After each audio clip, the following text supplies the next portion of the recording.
लेकिन अब जिस तरह से सरकार ने मुझे फिर से ये जिम्मेदारी देकर अपना विश्वास व्यक्त किया है, प्राथमिकता ये रहेगी कि जो विद्युत के जो कनेक्शंस हम लोग जारी करते हैं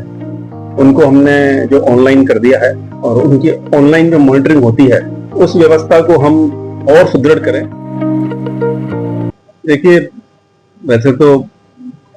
रोज ही हम ये सोचते हैं नया दिन जो होता है किसी न कुछ करें निगम के हित में, निगम की क्या अच्छी पॉलिसी या क्या अच्छा वर्किंग मेथड हो सकता है, उस सब का सोचते ही रहते हैं। लेकिन अब जिस तरह से सरकार ने मुझे फिर से ये जिम्मेदारी देकर अपना विश्वास व्यक्त किया है, उस वजह से मेरी जिम्मेदारी कुछ और ज्यादा बन जाती है, क्योंकि उन अपेक्षाओं पे खरा उतरना होगा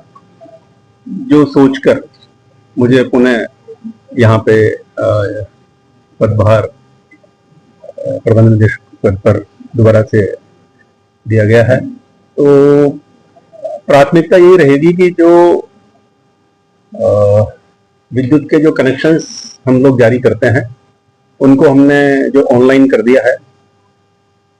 और उनकी ऑनलाइन जो मॉनिटरिंग होती है उस व्यवस्था को हम और सुदृढ़ करें, जिससे कि जो राइट टू कंज्यूमर एक्ट के तहत जो भी हमारी टाइमलाइंस हैं उनको मीट आउट कर सकें। क्योंकि हमेशा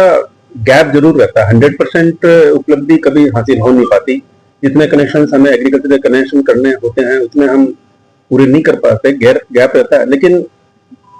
हमारी प्राथमिकता ये रहेगी कि वो गैप कम से कम हो। विद्युत कनेक्शन जारी करने में जो देरी होती है उसको स्क्वीज किया जाए, एग्रीकल्चर कनेक्शन जारी करने में जो देरी होती है उसको स्क्वीज किया जाए, और इसके अलावा जो ट्रिपिंग होने के बाद में वापस जो रेस्टोरेशन ऑफ सप्लाई है उसके टाइम को कम किया जाए। उसके लिए भी हमारा जो फीडर मॉनिटरिंग सिस्टम है अब बिल्कुल पुख्ता है, लागू है और हमें डाटा बिल्कुल निरंतर मिलता है। हमारा यही इसी बात पे फोकस रहेगा कि जो हमारे पास में डाटा अवेलेबल है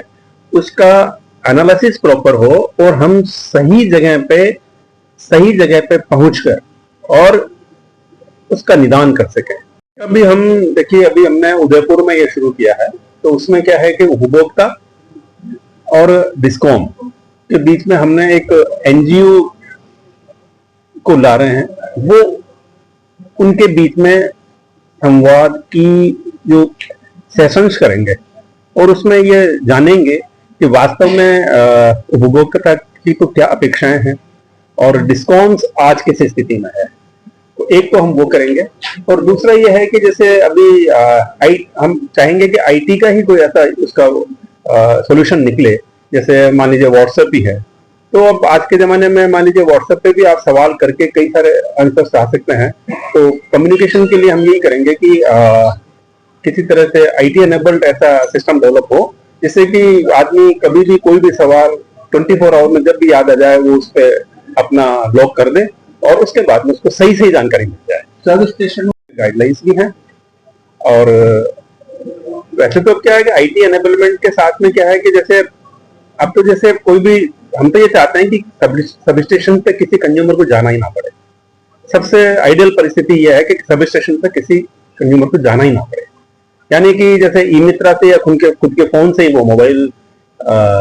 ऐप से या ई मित्रा पर जाके अपनी फाइल अप्लाई कर दे, उसको हर एक स्टेजेस की उसको सूचना आजकल आती रहेगी। जो आपका मांग पत्र जमा हो गया, आपकी ये हो गया, आपका जॉब ऑर्डर शुरू होने वाला है, आपका मीटर लग गया, ये सूचना मिल जाए। और सिमिलरली जो बिजली संबंधित शिकायतें हैं उसके बारे में भी हम ये चाहते हैं कि किसी उपभोक्ता को बिजली और दफ्तर में नहीं जाना पड़े, वो कॉल सेंटर पे या कोई ऐसी व्यवस्था हो कि जहां पे अपना इंटीमेशन दिए वहीं से उसका सोल्यूशन हो जाए। तो आइडियल कंडीशन तो ये है कि फिर भी बहुत सारी उपभोक्ता, बहुत सारे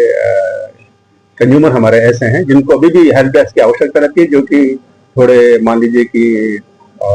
जानकारी कम रखते हैं, पढ़े लिखे कम हैं, हमारा किसान वर्ग भी काफी है। तो हेल्प डेस्क की व्यवस्था को भी हम